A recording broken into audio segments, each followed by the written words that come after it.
Visakhapatnam also in that sense got showcased where you are bringing a lot of industry as well. CTS yesterday and 99 paise. That's something that comes in for debate. I believe there's no debate there. If you look at it, leaders have to take bold decision. And as the IT minister, I've taken a bold decision. I think this is what India needs. We need to take bold decisions to attract investments. And today, Andhra Pradesh is a late mover as far as IT is concerned because we have established bases like, Hyderabad, Bangalore, and Gurgaon. So we need to compete. If I have to compete, I have to use some strategic advantages. I'm using land as my advantage, and this is exactly the playbook given by the Honorable Prime Minister when he was the Honorable Chief Minister of Gujarat. He took Tata Motors at 1 rupee. So I got TCS at 1 rupee, I got Cognizant, 99 paise, I got Cognizant at 99 paise, and I'll get a lot more. And top 100 IT companies, my offer to you, please come to Visakhapatnam. I'll extend the same deal to the top 100 IT companies in the world. The same deal applies. Wow, that is quite an invite that you're setting out for the world of IT. At a time when Andhra Pradesh otherwise is resource crunch is there, obviously in your state, you're leveraging your equation with the center well to be able to bring the resources. Because I've been speaking to people in Visakhapatnam and they are a wee bit disappointed that the capital is going away from here and you're starting almost a greenfield project once again. Obviously, you had built, in that period that Mr. Chandrababu Naidu was Chief Minister in the first phase. People of Visakhapatnam were very clear.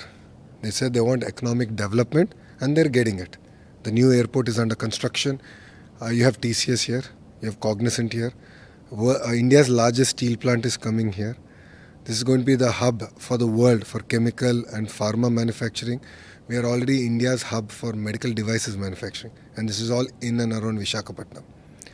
People of Visakhapatnam gave a clear mandate that they don't want three capitals. YCP did not even win one seat in this area. It was a clear mandate that Amravati is our capital, but we want decentralized development. And we have done it, and we're going to do even more. That is why TCS came to Visakhapatnam, Cognizant came to Visakhapatnam, ArcelorMittal came to Visakhapatnam, and many more pharma companies, which have been clear in the previous cabinet and which will get cleared in this cabinet. All their investments are happening in Visakhapatnam.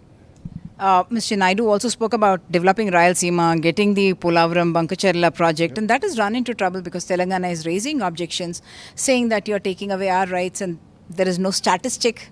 They claim that there is that much of surplus water. Then why have you put the NOCs for all the projects that are still ongoing Telangana's behalf? No, if you look at it, there is water going to the sea. Why should we let so much water go to the sea? We need to harvest. There are going to be world wars on water. So it's very important to build projects so that every drop of water is saved, is used effectively. So what we are doing is the excess water that's flowing into the sea, we're harvesting it, taking it to the drier parts of the state. And I believe this is the way that every state should do. And when they build projects like Kaleshwaram, we didn't create any issue. The projects are operational. Well, okay, they're in a different challenge altogether in terms of design, but that is what it is. We are not going to let water go to the sea. Any excess water, every drop we want to use it. We want to conserve it. We want to save it. Are you going to try and de-escalate the situation because there is a build-up, political or otherwise, saying that there is tension between the two states because that's traditionally water has been something that all states fight about and the two Telugu states specifically. So. No, it was always the case in the past because of politics. But Mr. Naidu has made it very clear.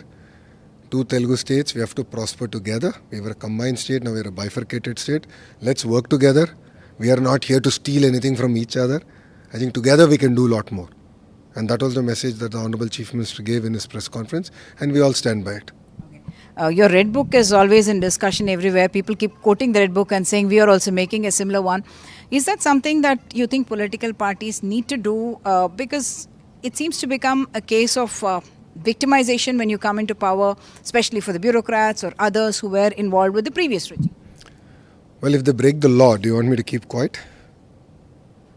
If you look at it in Andhra Pradesh, the officers who have been placed under suspension are officers who broke the law. Then legal action has to be taken. Please tell me any case, then I'll tell you what kind of action has been taken and why that action has been taken.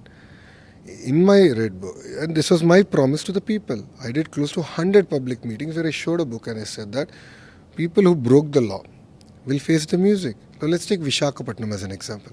There was ganjai, Huge ganja in the past regime. Land grabbing, left, right, center, it happened in the past regime. If you look at it, buildings were torn down.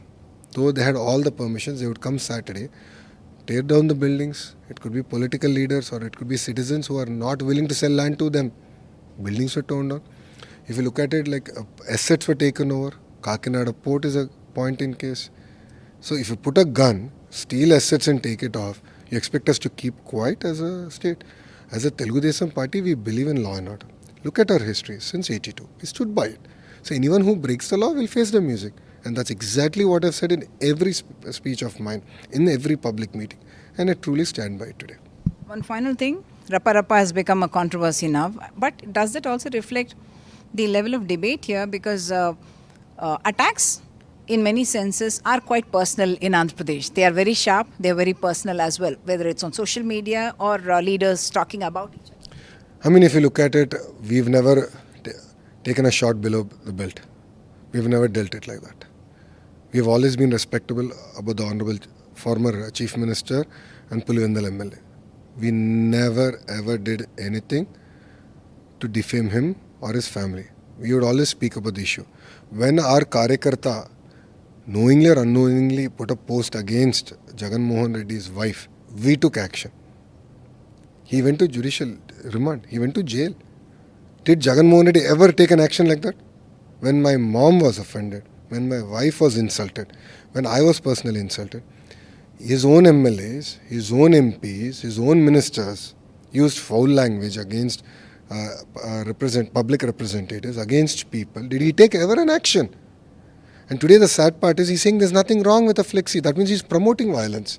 Are you planning legal action on that? Will police register a case? Already case has been registered. The people who have held those flexis are in police custody. That man is not from your party? He's absolutely not from my party. He's not. The photographs that have been put out saying that he's a member of the Telugu Desam, is that right? It's been morphed. It is nowhere. He has nothing to do with Telugu Desam party because Telugu Desam party Karyakartas are never like that. If Telugu Desam party Karyakartas are so violent, do you think Jagan Mohan Reddy can step out of his house? Do you think it's so easy for him to go around? Our leader, Mr. Naidu, has taught us that we have to be disciplined, we have to be focused on public issues, and that we are. And that is why we won with 94% of the seats. And that is why today, Pulivendal MLA doesn't even have leader of opposition status. Okay. Thank you so much. Thank you.